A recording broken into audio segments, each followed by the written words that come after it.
Imagine standing at the edge of a vast ancient forest. The trees tower so high above you that barely any light reaches the ground. The air is cool and heavy with the smell of wet earth and pine.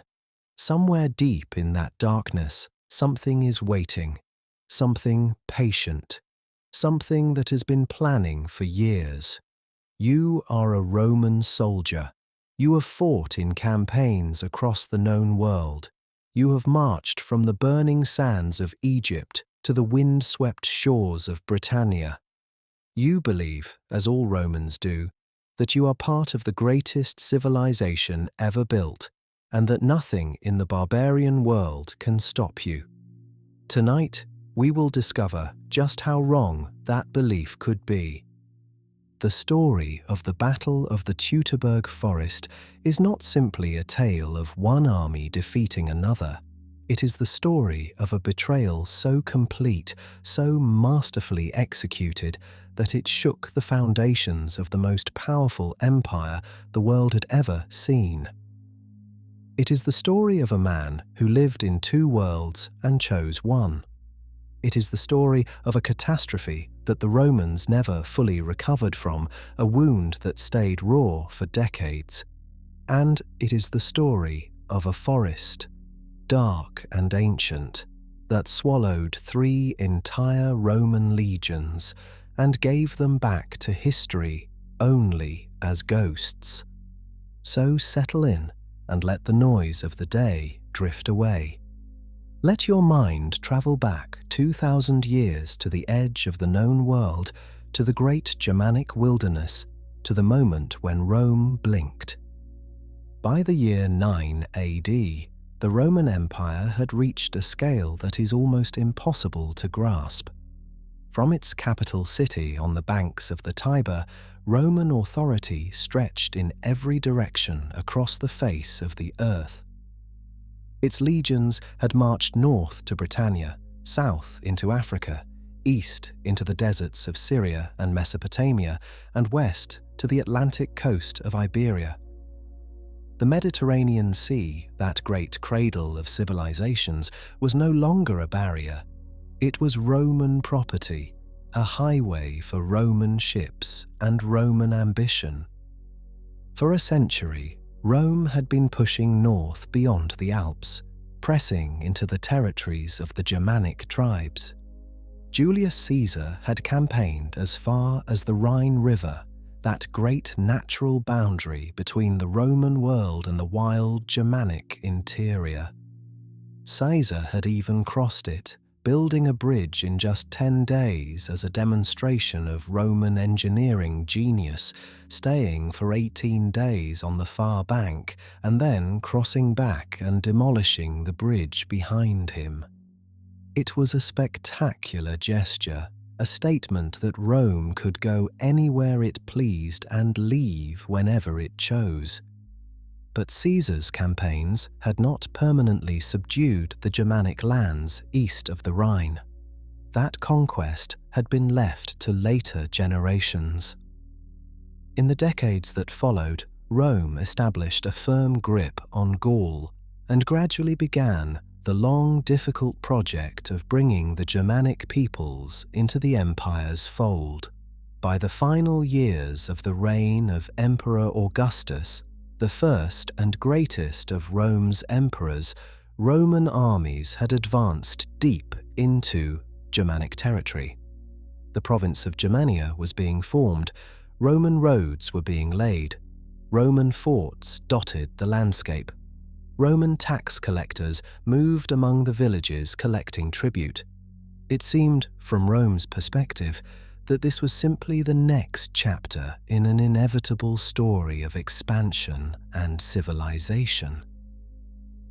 The Romans had a word for what lay beyond their borders. They called it barbaricum, the barbarian world. And while this word carries deeply dismissive overtones to our modern ears, it reflected a genuine Roman belief that the peoples of the north were living in a state of incomplete civilization waiting, as it were, to be welcomed into the ordered, lawful, sophisticated world of Rome. This was not simply arrogance for its own sake. It was an ideology, a world view, one that had propelled the Roman Empire across the entire Mediterranean basin and seemed likely to carry it forward indefinitely. Emperor Augustus himself was the architect of this northern ambition. Born Gaius Octavius Thurinus, he had transformed the Roman world from a republic destroyed by civil war into a stable, prosperous empire under his personal authority. He was patient, calculating, and possessed of a political genius that had allowed him to accumulate absolute power while maintaining the polite fiction that traditional republican institutions still functioned. By 9 AD, he was in his early 70s, the most powerful individual in the world, and his vision for Rome included a Germania that stretched from the Rhine to the Elbe River, a vast new province that would add rich agricultural land, mineral resources, and a massive new population of potential soldiers to his empire. He had entrusted the realization of that vision to a man he considered reliable, experienced, and trustworthy. He was wrong on all three counts. But the Germanic peoples of the Teutoburg region had their own worldview, and it was about to collide violently with Rome's. The Germanic tribes were nothing like the image the Romans projected onto them. While the word barbarian suggested chaos, disorder, and primitive ignorance, the reality of life in the Germanic lands was complex, deeply structured, and rich with its own forms of order. These were not cave-dwelling savages. They were sophisticated warriors with intricate systems of honor, kinship, and loyalty. They were farmers who worked the fertile river valleys between the great forests. They were craftsmen whose metalwork could rival anything produced in the Roman world. The tribe at the center of our story was called the Cherusci. They inhabited a region that corresponds roughly to what is now central and northern Germany, in the rolling hills and dense forests between the Weser and Elbe rivers. The Cherusci were a confederation of warrior clans led by chieftains whose authority rested on a combination of martial prowess, personal charisma, and the loyalty of their followers. They were skilled horsemen and fierce fighters who knew the forests of their homeland with an intimacy no Roman legionary could ever match. The Germanic approach to warfare was fundamentally different from the Roman model. The Romans were masters of organized, disciplined, set-piece battle. Their legions moved with mechanical precision, maintaining formations under fire, executing complex maneuvers, and bringing overwhelming force to bear on predictable terrain. They built elaborate fortified camps every single night, even on campaign, a testament to their faith in engineering and organization. They were, in short, an industrial war machine operating at a level of sophistication the ancient world had never seen. The Germanic warriors fought by different rules. They relied on ferocity, speed, and intimate knowledge of the landscape. They were not a professional standing army, but a warrior society where fighting was a fundamental expression of identity and status. A young Germanic man proved his worth through combat. His position in his community depended on his courage and skill in battle. The idea of a disciplined Roman formation must have seemed both impressive and, in the right conditions, exploitable. You did not have to beat such a machine in open battle. You simply had to make sure it was never able to fight on its own terms. The Germanic forest itself was a living participant in the story. The great woodland that covered much of the European interior north of the Alps was nothing like the managed, fragmented forests of the modern world. It was ancient and vast, a canopied darkness that stretched for hundreds of miles, broken only by rivers and occasional clearings. The trees were enormous, their roots intertwining beneath the soil, their canopies so dense that in summer barely any sunlight reached the ground. For the Germanic peoples, this forest was home, refuge, and sacred space all at once. Their gods lived in it. Their dead were buried in it. Their children grew up running through it. They moved through it with the ease and confidence of creatures who belonged there. For the Romans, the forest was something else entirely. It was a space of deep unease, a violation of the ordered, legible landscape that Roman civilization preferred. Roman roads cut through forests, Roman engineers cleared them for agriculture, Roman administrators mapped and categorized them.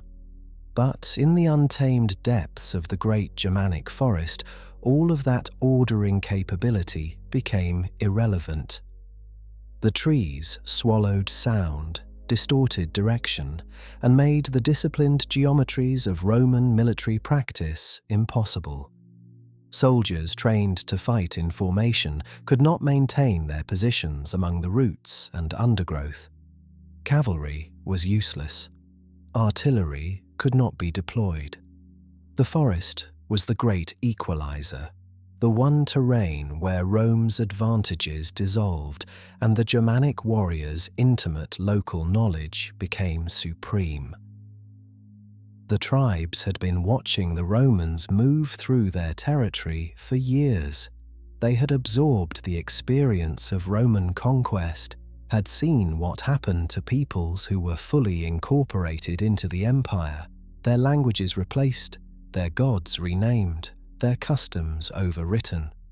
Some had accepted this, others had resisted, and one man, more than anyone else, had figured out exactly how that resistance could succeed. His name was Arminius. The Romans called him by this Latinized name, though his original Germanic name has been lost to history. He was born around 18 or 17 BC, the son of a Cherusci chieftain named Segima. From a very young age, his life took an extraordinary direction. As part of a Roman policy of cultural integration, young men from noble Germanic families were sometimes sent to Rome as hostages, living in the imperial capital while their tribes remained peaceful. Arminius was one of these. What happened to Arminius in Rome was both a gift and a transformation. He received a Roman education. He served in the Roman military. He fought in campaigns, likely in the Balkans, earning distinction as an officer. He was granted Roman citizenship, a remarkable honor not freely given to provincial barbarians. He rose to the rank of equestrian, a member of Rome's second order of privilege, below the senatorial class, but far above the common soldier. In every visible respect, Arminius had become Roman. He spoke fluent Latin. He knew Roman military doctrine. He understood how legions were organized, how they moved, how they set up camps, what their vulnerabilities were. And then he went home. When Arminius returned to the Germanic lands as a young man, he entered a world that is undergoing rapid and deeply unsettling change. Roman administrators were arriving in greater numbers. The tax system was being imposed. Roman law was beginning to supersede tribal custom. The chieftains who had maintained their authority through personal authority and kinship ties found themselves being subordinated to Roman governors who answered to a distant emperor. For many in the Cherusci nobility, including Arminius, this process felt less like civilization and more like slow erasure. The psychological complexity of Arminius's position deserves real attention because it is one of the most fascinating aspects of the entire story. He had genuinely spent years in Rome. He had genuinely served in the Roman military and distinguished himself. He had friends among the Romans, or at least the kinds of professional relationships that over time develop their own kind of warmth and mutual regard. He was not an outsider looking in at Roman civilization from a position of pure hostility. He had been inside it. He had experienced its extraordinary achievements, its magnificent buildings, its sophisticated legal system, its extraordinary organization. And he had looked at all of that and concluded that it had no right to impose itself on the people of the forest who had not asked for it. That conclusion, reached from the inside, made him far more dangerous than any simple enemy could have been. Arminius began to think. He observed. He made calculations. He talked to other tribal leaders, quietly, carefully, gauging their grievances and their courage. He maintained his friendship with the Romans, continued to serve in the auxiliary forces they were building in the region, and gave every outward sign of being exactly what he appeared to be, a thoroughly Romanized Germanic nobleman of impeccable loyalty. Meanwhile, in the shadows of that same forest he had grown up in, he was building something, a plan, a coalition, a trap. The coalition he assembled in the years before 9 AD was not easy to construct. The Germanic tribes were not naturally united. They competed with each other for land and resources, carried ancient grudges, and operated in the kind of fiercely independent political culture that made sustained cooperation extremely difficult.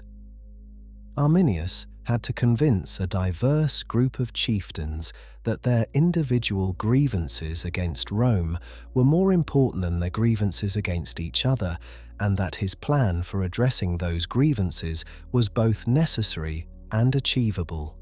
He did this carefully, person by person, meeting by meeting, using the social networks of the Germanic nobility and the genuinely widespread resentment of Roman taxation and Roman cultural intrusion as his raw material. Not everyone in his world was convinced. His own father-in-law, a Cherusci nobleman named Segestes, was deeply suspicious of Arminius and appears to have genuinely supported Roman rule. Segestes reportedly warned the Roman governor more than once that Arminius was plotting something dangerous. He urged the Romans to arrest his son-in-law and investigate. These warnings were dismissed. The Romans trusted Arminius completely, and that trust was about to become catastrophic. Into this charged landscape rode Publius Quinctilius Varus, appointed governor of Germania by Emperor Augustus in 7 AD. Varus was in his mid-50s, an experienced administrator who had served as governor of Syria, and before that had put down a significant revolt in Judea. He was well connected, having married a grandniece of Augustus. He was not, however, a military innovator.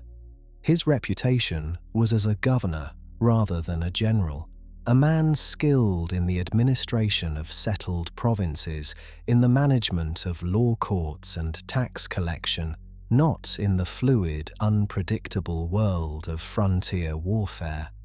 Varus arrived in Germania with confidence and a pronounced tendency to see what he wanted to see. He looked at the region and perceived a territory well on its way to Romanization. He established his headquarters and began conducting the business of provincial administration. He held courts, he collected taxes, he moved his legions through the countryside on routine marches as if the forests around him were no different from the settled hills of Syria.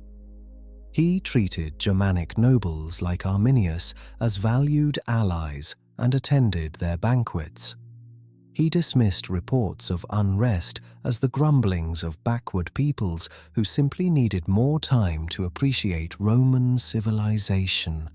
There is something in Varus that feels terribly human and recognizable across the centuries. He was a man whose worldview was so thoroughly formed by his own culture and his own success within it that he could not effectively perceive evidence that contradicted his assumptions. The Romans he knew, the Rome he represented, had been relentlessly successful for so long that the idea of genuine catastrophic failure seemed almost categorically impossible. When Segestes warned him about Arminius, Varus heard the words, but they did not land with their proper weight. His mental framework had no adequate place for them. A Roman officer of equestrian rank, a citizen, a man who had served faithfully and been rewarded accordingly, could not be planning this. The category simply did not exist in Varus's imagination. 3 legions served under Varus in Germania. They were the 17th, 18th, and 19th Legions. Together with auxiliary cohorts and cavalry units, his total force numbered somewhere between 15 and 20,000 men. It was a substantial army, well-equipped and experienced. The legionaries were professional soldiers with years of training behind them. Their officers were capable men. Their equipment was the finest Rome produced. Under normal circumstances, in the kind of open battle the Roman army had been designed to fight, this force would have been nearly invincible. The autumn of 9 AD arrived with a cooling of the air and the first hints of the coming northern winter. It was time for the legions to leave their summer position deep in Germanic territory and return to winter quarters on the Rhine. The march back would take several days through difficult country, including stretches of dense forest.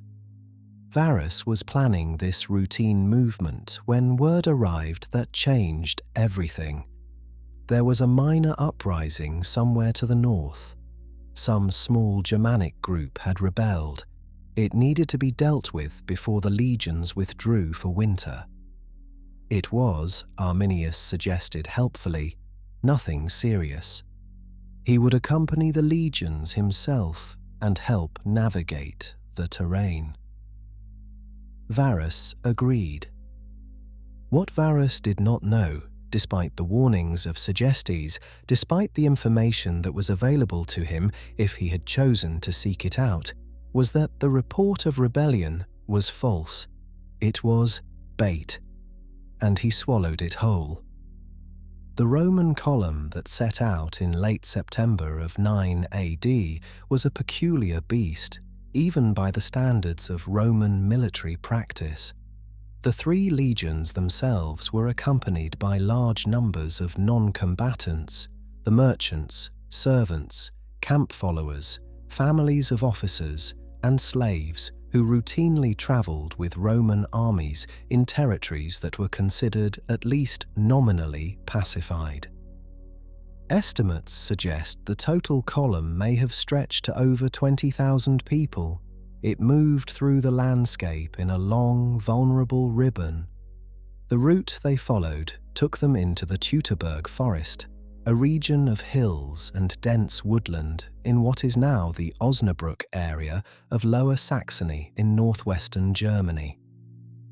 The exact path has been debated by historians and archaeologists for centuries, but the essential feature of the terrain is not in dispute. The landscape was the opposite of everything a Roman army needed. The hills were steep and the valleys narrow.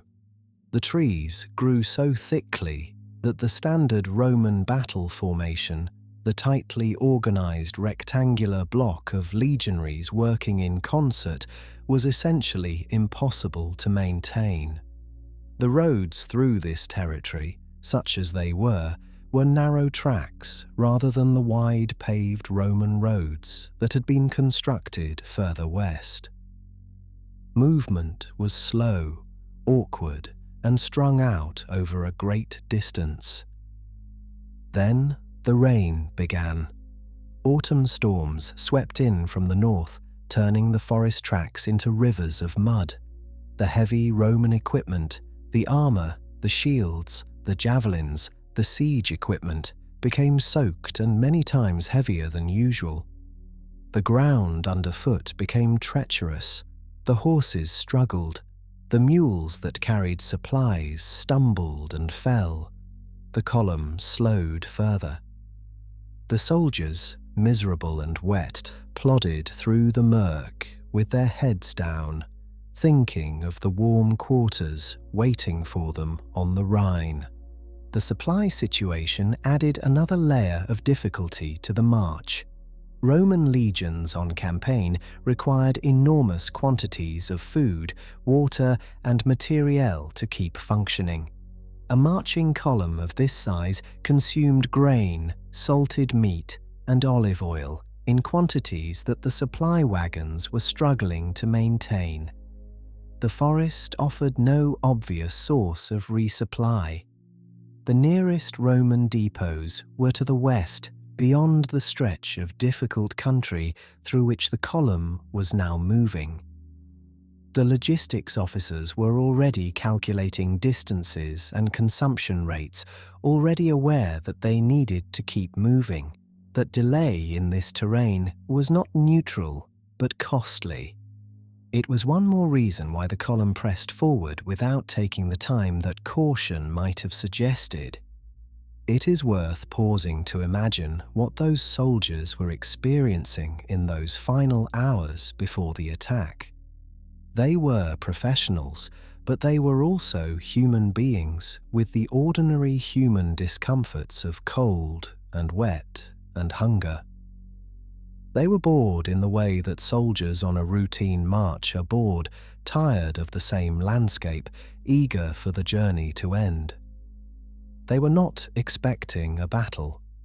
They had no particular reason to feel that this march was different from any of the dozens of marches they had made through Germanic territory in the past few years. The Germans they encountered were subordinate peoples, resentful perhaps, but not genuinely threatening. The forest around them was gloomy and uncomfortable, but not dangerous. They were going home for the winter. That thought occupied the minds of thousands of men in those final hours of normality. The warm fire, the dry barracks, the familiar routines of the winter camp. Arminius, meanwhile, had quietly slipped away from the column on the pretext of gathering Germanic allies for the march. The Romans had not thought to question this. He was, after all, a trusted friend and officer. He disappeared into the forest, and the column closed up around the gap he had left as naturally as water fills a hole.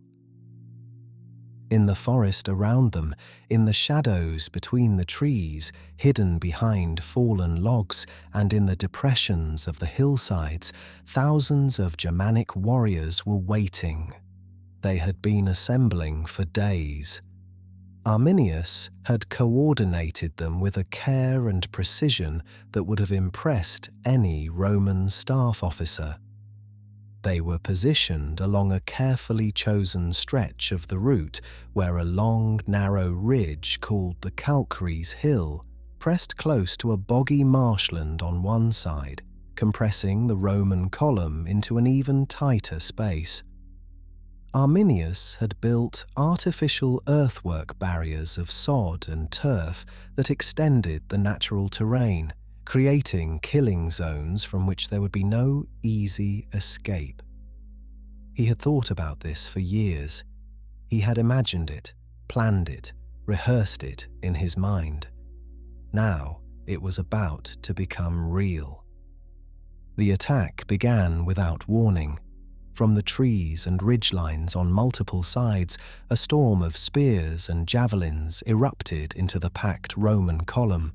Men fell, horses screamed, the air filled instantly with the sound of Germanic war cries, a coordinated howl that seemed to come from every direction at once. The Romans, trained for exactly this kind of crisis, attempted to form defensive formations, but the terrain made it almost impossible. There was no room to maneuver. The men behind were pressing forward into the men ahead who had stopped. The wagons and pack animals blocked the road. The wounded fell underfoot.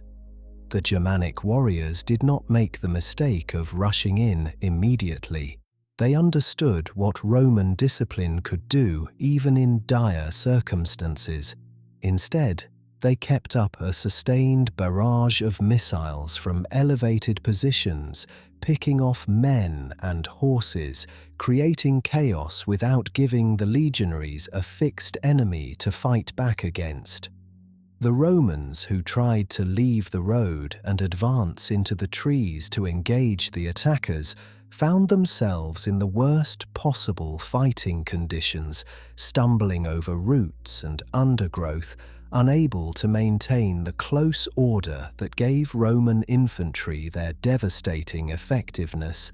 Separated from their comrades, cut down one at a time in the darkness between the trees. The sounds of a battle like this one are almost impossible to imagine from the quiet of a modern evening. The screaming of the horses is often the detail that ancient sources dwell on, those powerful animals, trained for war, but still creatures of instinct, maddened by pain and noise and the smell of blood in an enclosed space with nowhere to run. The clash of weapons, the shouting of orders that could not be heard over the din, the particular silence that falls after each new volley of missiles and lasts only a moment before the noise begins again. For the soldiers in the middle of the column, those who could not see the front or the rear, the experience would have been one of profound and terrifying confusion. They could hear that something catastrophic was happening. They could not see it. They could not know its scope. They could only stand in the rain and the mud and wait for whatever was coming through the trees toward them. The first day of the battle was catastrophic, but not yet a complete disaster.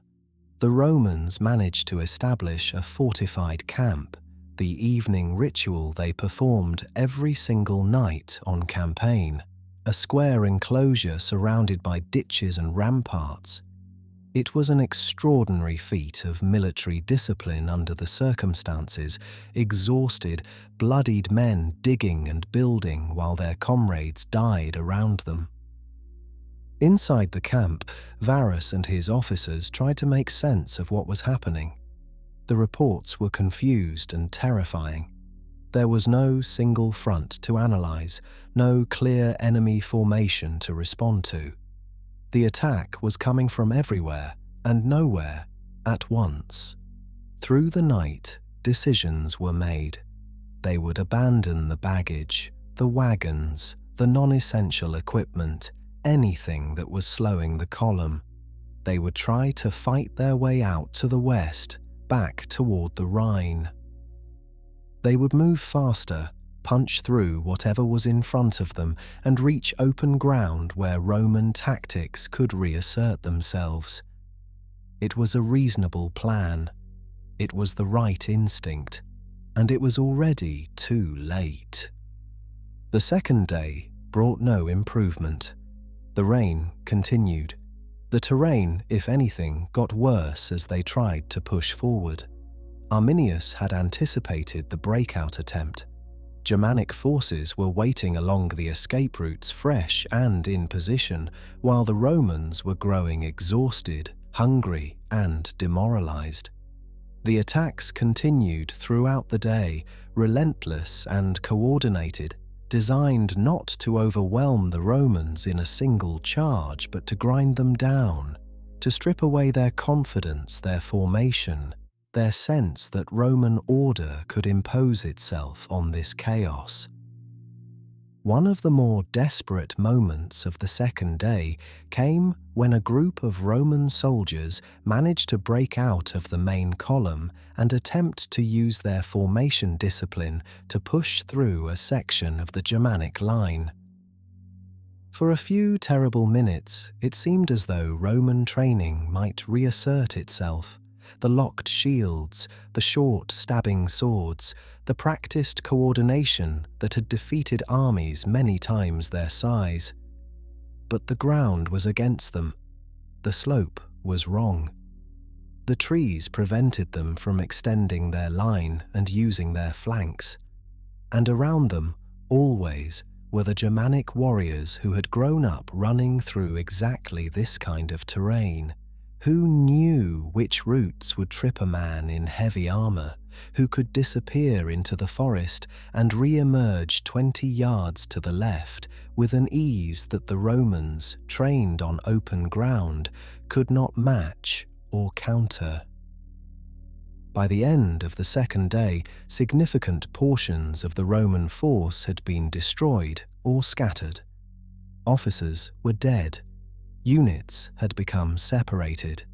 The cavalry, which might have provided some ability to fight back on the flanks, had already broken and fled. Some of the horsemen made it to safety.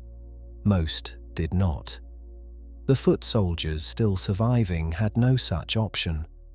They were deep in enemy territory, surrounded, exhausted, and running out of the organized coherence that was their greatest weapon. The third day delivered the killing blow.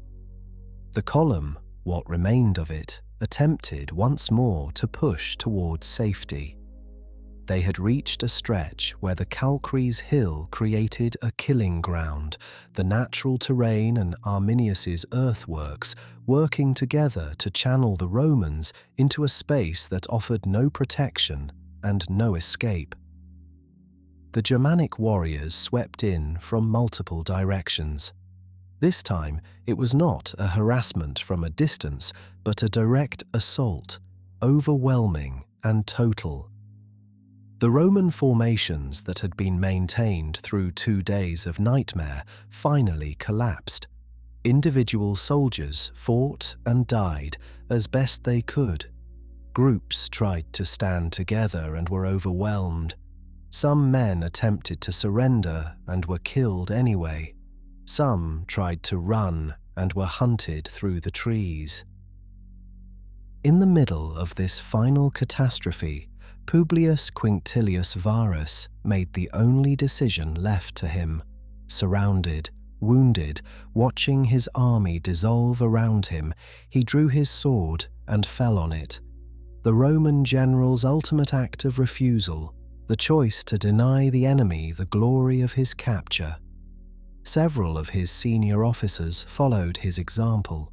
It was, in its terrible way, a Roman death, one that the culture recognized as dignified even in total defeat.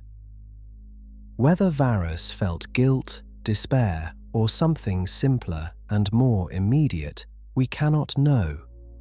He took that knowledge with him into the Germanic earth. What followed the death of Varus was the final destruction of everything that remained. Germanic warriors moved through the trees and the marshes, killing the survivors, taking prisoners for enslavement or ritual sacrifice, stripping the Roman dead of their armor and equipment. The eagle standards of the three legions, those sacred objects that represented the honor and identity of a Roman military unit, were captured. This was a wound that would burn in Roman consciousness for decades. The loss of an eagle standard was not simply a military defeat. It was a desecration, a theft of something almost sacred. The legions to which those eagles had belonged were, in Roman terms, destroyed as entities. They were never rebuilt. The numbers, the 17th, 18th, and 19th, were retired forever.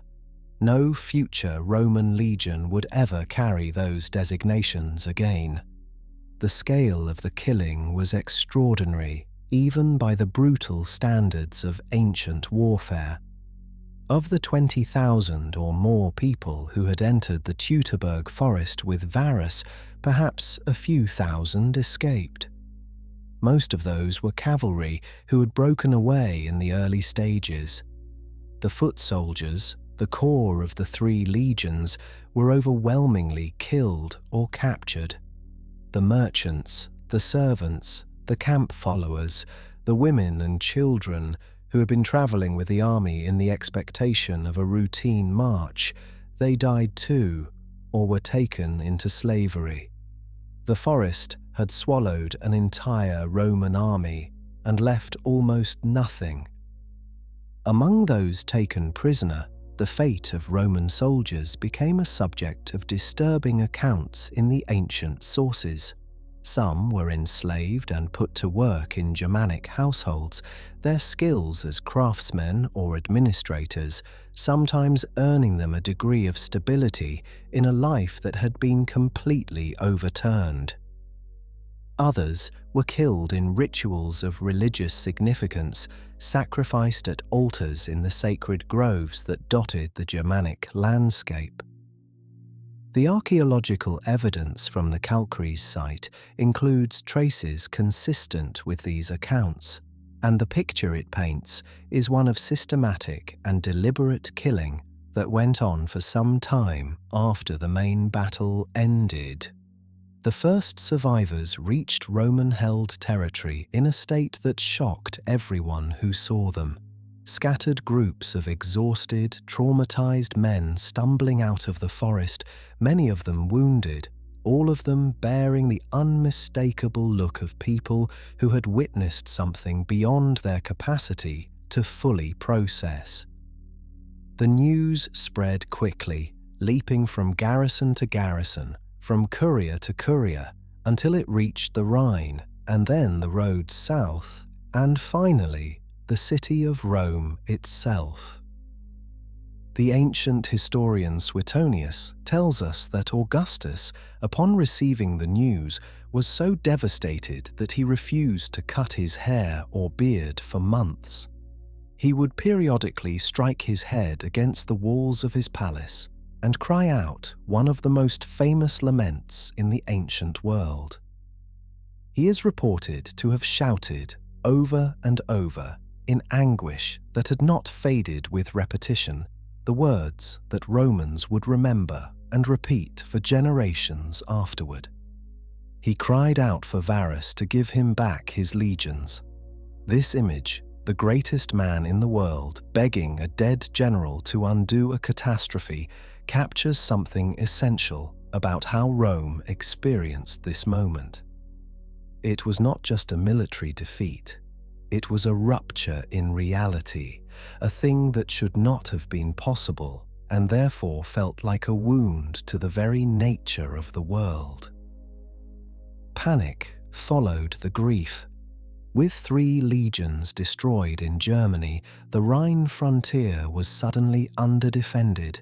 Fear swept through the empire that the Germanic tribes would pour across the river and pour into Gaul, which had been Roman for barely 2 generations and whose loyalty in a crisis might be uncertain.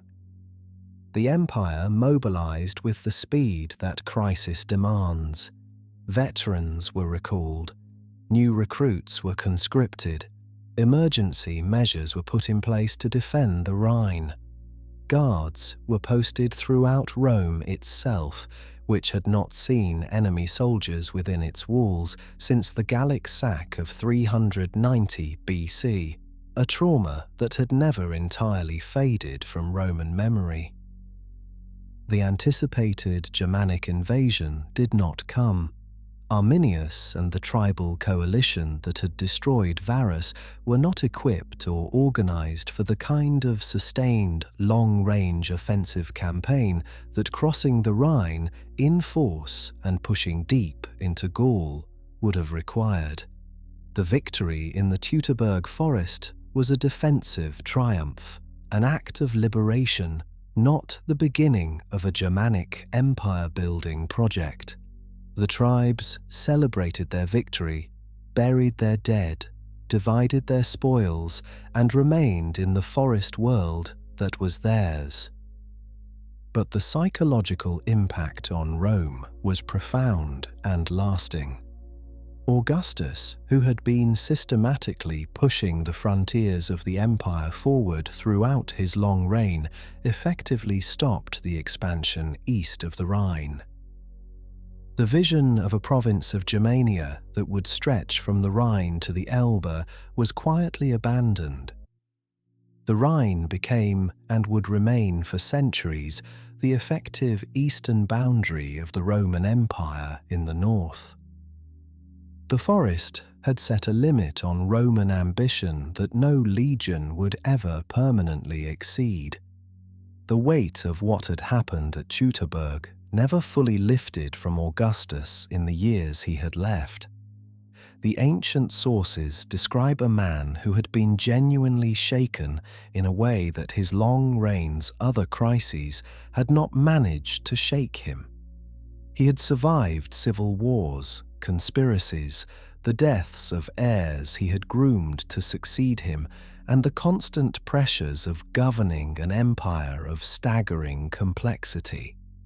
None of it had broken him in the way that the news from the Teutoburg Forest seems to have broken something inside him.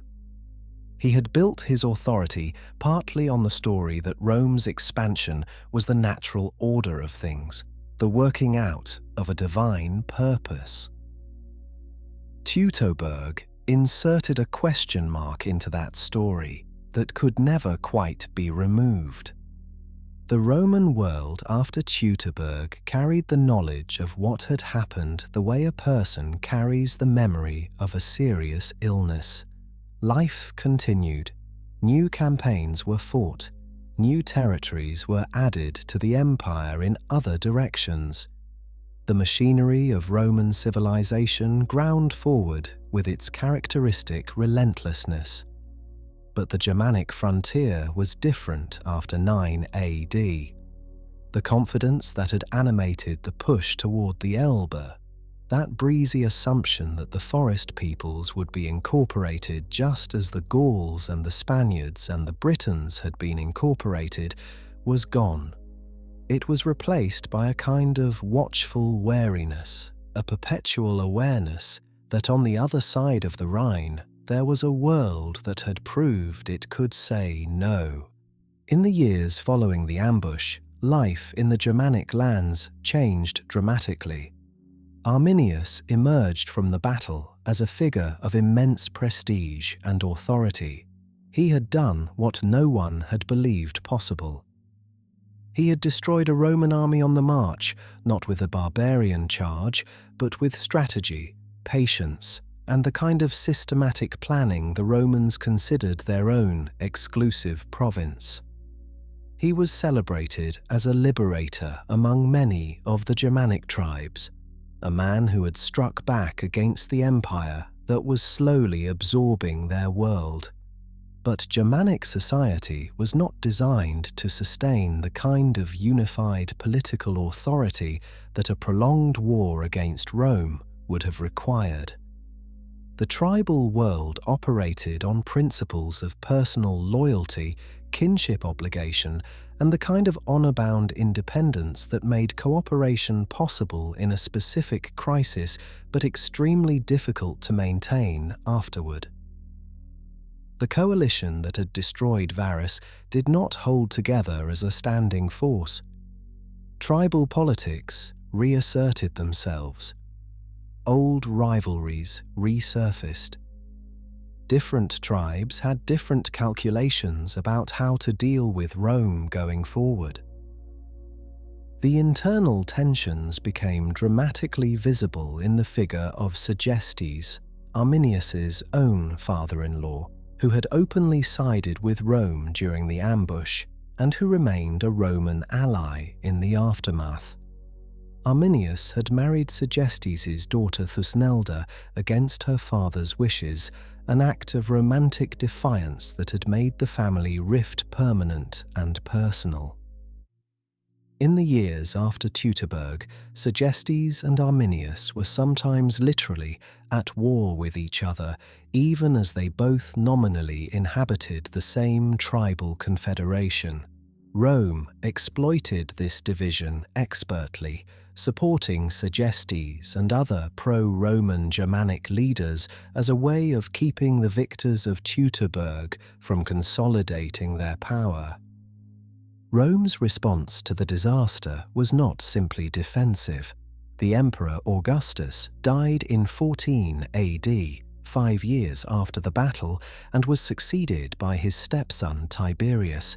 But before his death, Augustus had dispatched his brilliant general and adopted grandson Germanicus to stabilize the Rhine frontier. And Germanicus, who was everything Varus had not been, a gifted and aggressive military commander with an instinctive understanding of Germanic warfare, was not content to merely defend the river. Germanicus Julius Caesar was 28 years old when he assumed command of the Rhine armies in 13 AD, the year before his great-uncle Augustus died. He was strikingly handsome, immensely popular with his soldiers, and possessed of a personal magnetism that drew loyalty with an ease that more careful, methodical men could never quite replicate. He was also burning with ambition and with something that the Romans understood viscerally, a desire for vengeance. In the years 14 to 16 AD, Germanicus launched a series of major campaigns into Germanic territory. These were not punitive raids or exploratory probes. They were full-scale military invasions, using the rebuilt Rhine armies to push deep into the forests and confront the tribes that had destroyed Varus. The campaigns were brutal, destructive, and tactically effective.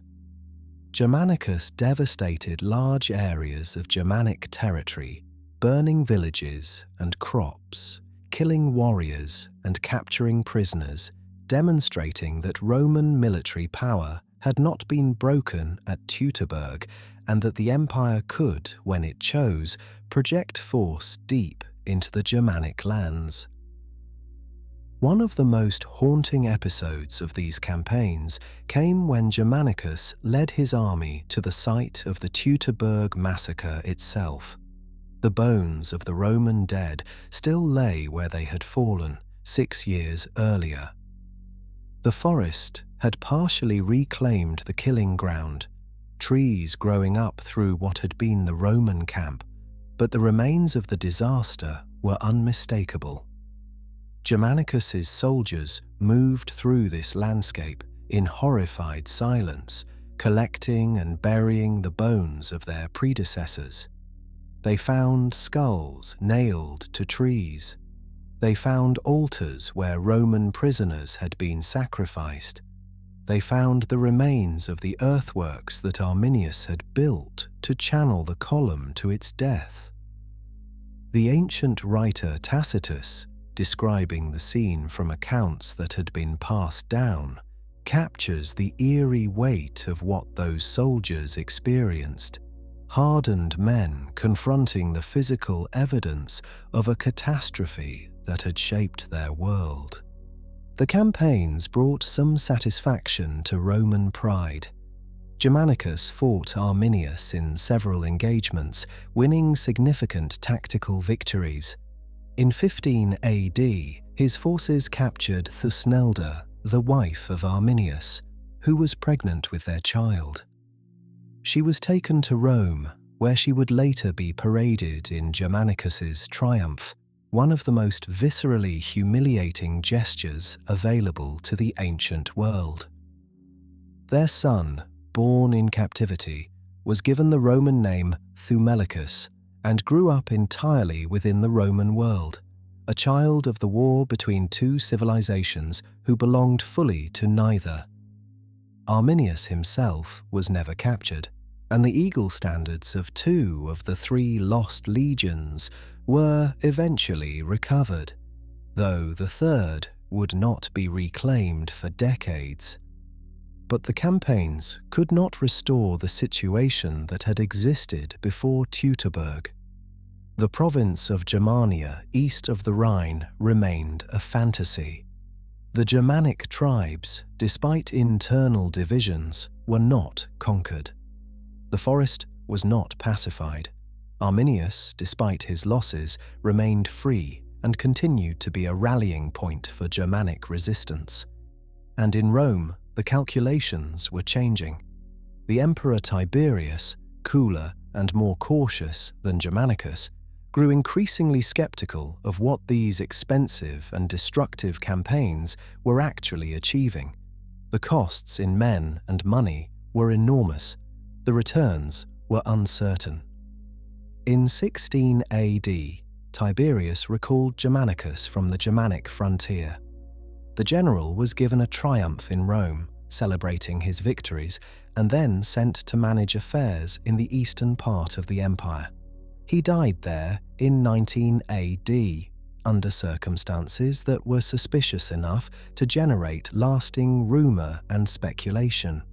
His death removed from the scene the one Roman commander who had come closest to avenging Teutoburg in a meaningful military sense. And, with his departure from the frontier, Rome's active effort to conquer the Germanic interior effectively ended. Arminius himself lived only a few years after Germanicus departed. The victory that had made him the most celebrated Germanic leader of his generation also made him dangerous in the eyes of other tribal chieftains.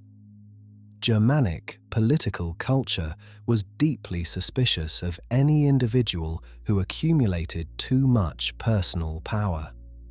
The kings of the Germanic tribes, such as they were, held authority through consensus and the loyalty of their warriors, not through a formal hereditary system that protected them from rivals.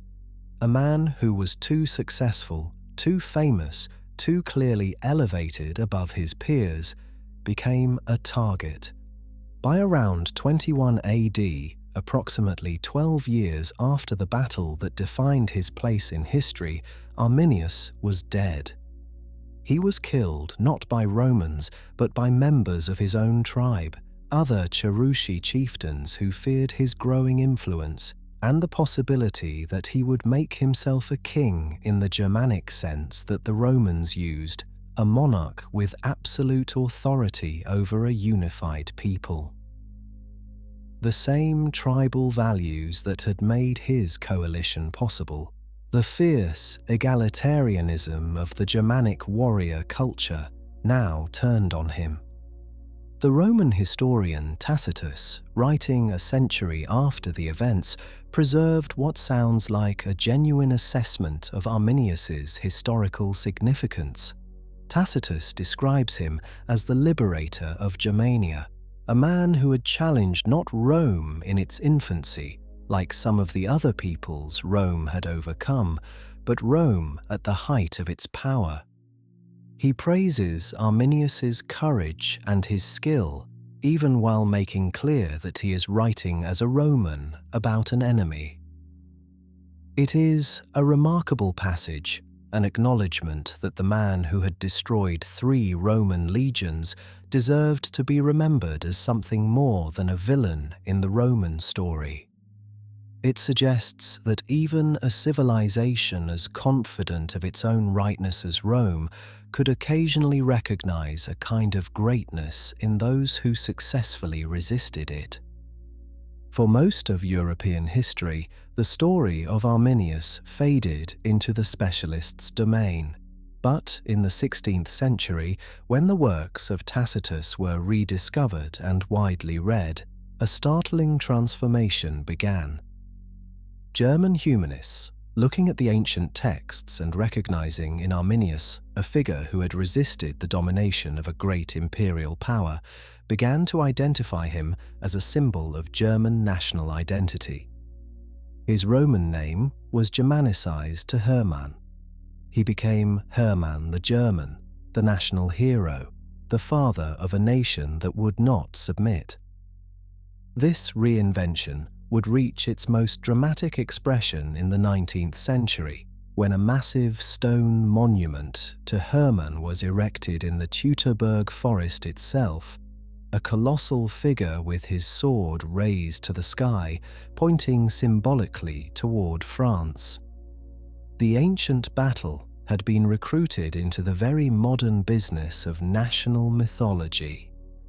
The legacy of the Teutoburg Forest battle operates on several distinct levels, each of which reveals something different about the nature of history and how the past shapes the future in ways that are impossible to fully predict. The most immediate and measurable consequence was the fixing of the Roman frontier at the Rhine. This was not a trivial matter. The Rhine and Danube rivers became the great northern and eastern boundaries of Roman civilization in Europe, a boundary that persisted for centuries. East of the Rhine, Germanic culture developed along its own lines, unabsorbed by Rome.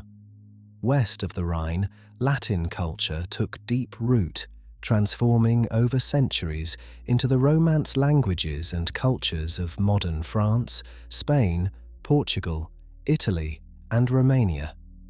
The Battle of Teutoburg Forest did not determine this outcome by itself, but it was the decisive moment at which the possibility of a different outcome, a Roman Germania stretching to the Elbe or beyond, was permanently removed from the table. Consider for a moment the counterfactual. If Varus had listened to Segestes, if Arminius had never received a Roman education, if the autumn rains had not come, if the terrain had been different, if the warning had arrived one day earlier. In any of these alternative paths, the history of Europe changes profoundly. A fully Romanized Germania would have meant a Latin-speaking population across what is now Germany. The ancestors of the German, Dutch, Danish, and Scandinavian peoples would have been shaped by Roman law, Roman religion, Roman administrative practice in the same way the ancestors of the French and Spanish were. The languages of Northern Europe, the very different cultural traditions that would eventually produce the Protestant Reformation, the particular German political traditions that shaped European history so dramatically, all of it flows from the fact that the Rhine became a border and remained one. A 3-day battle in an autumn forest shaped 1,000 years of European development. The consequences for Roman military practice were also significant. The disaster at Teutoburg fed into a broader Roman re-evaluation of how to fight in forested, difficult terrain against enemies who refused to engage on Roman terms. The Germans had demonstrated that the most powerful military machine in the world could be defeated if you denied it the conditions it needed to function. This lesson was absorbed, imperfectly and incompletely, but absorbed nonetheless. The Romans developed lighter, more flexible auxiliary forces. They improved their intelligence gathering. They became more cautious about committing large forces in terrain they did not control. For the Germanic peoples, the battle became a foundational story, evidence that the mightiest empire in the world was not invincible, that resistance was possible, that the forest world could protect itself. This did not translate into Germanic political unity. The tribes continued to fight each other as often as they fought Rome. But the memory of what Arminius had done persisted in oral tradition, and when the Germanic tribes eventually did break through the Roman frontier centuries later, in the migrations of the 3rd and 4th centuries that contributed to the fall of the Western Roman Empire, they carried in their cultural memory the knowledge that Rome could be beaten. The Roman legions that were destroyed at Teutoburg, the 17th, 18th, and 19th, became a different kind of legacy. The decision never to reuse those numbers was not simply military accounting. It was a form of commemoration, an acknowledgement that something irreplaceable had been lost in that forest. Roman soldiers for generations afterward knew those numbers and knew what they meant. The lost eagles were objects of obsession, their recovery a matter of national honor. When eagle standards were eventually brought back from the Germanic lands, the news was celebrated in Rome with a fervor that would seem disproportionate to a modern observer. But that makes complete sense when you understand what the eagles represented, not just to the legions that had carried them, but to the entire Roman worldview of orderly, inexorable progress. The archaeological record adds its own haunting chapter to the story.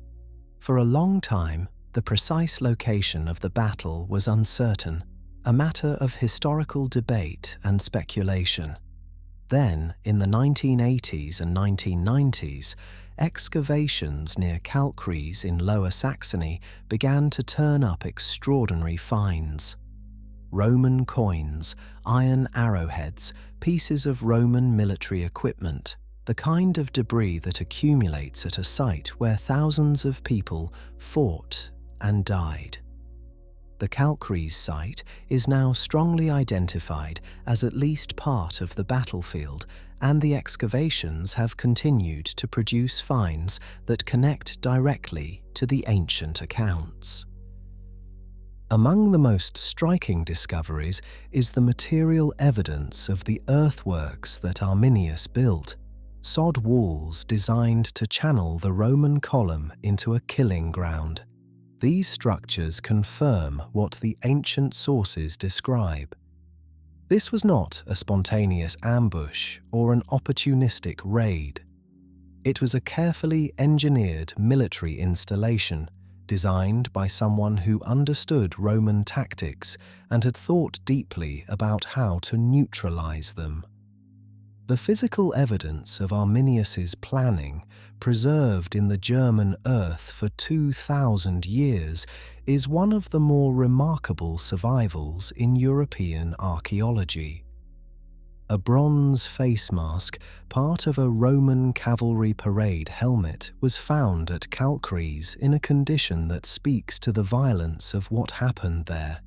It had been deliberately broken, the face split apart, an act that feels almost personal, an individual moment of destruction within the larger catastrophe. You can look at that mask in the museum at Kalkries today and feel something immediate and particular about the events of those 3 days in the autumn of 9 AD. The history is not just in the numbers and the dates and the grand strategic consequences. It is in that broken face, in the particular human weight of a specific moment of violence in a specific place on a specific day. There is also the matter of what Teutoburg tells us about intelligence and the failure of imagination. Rome had the information it needed. Segestes told Varus explicitly that Arminius was planning something. The warning was specific enough to be actionable.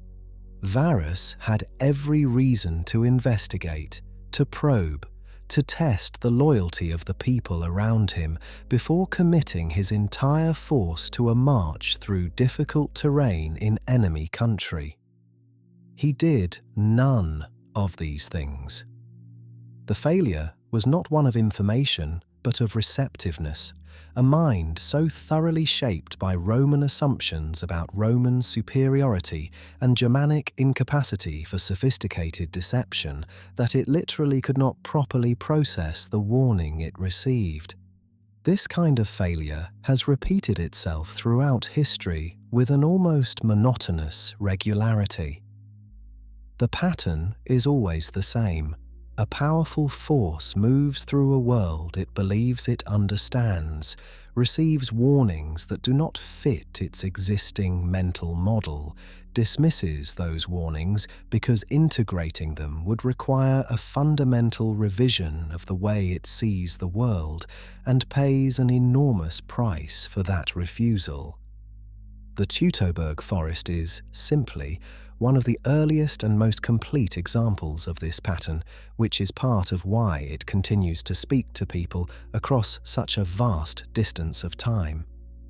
The human problem that Varus failed to solve is still recognizably human.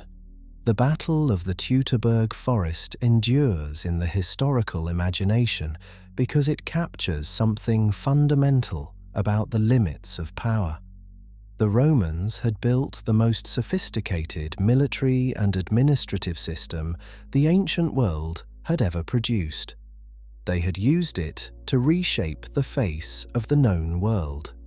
And in a forest in northern Germany, a man who had grown up inside that system looked at it clearly, understood its strengths and its weaknesses, and destroyed it. 3 legions, 20,000 people, simply gone. Empires tell themselves stories about their own invincibility.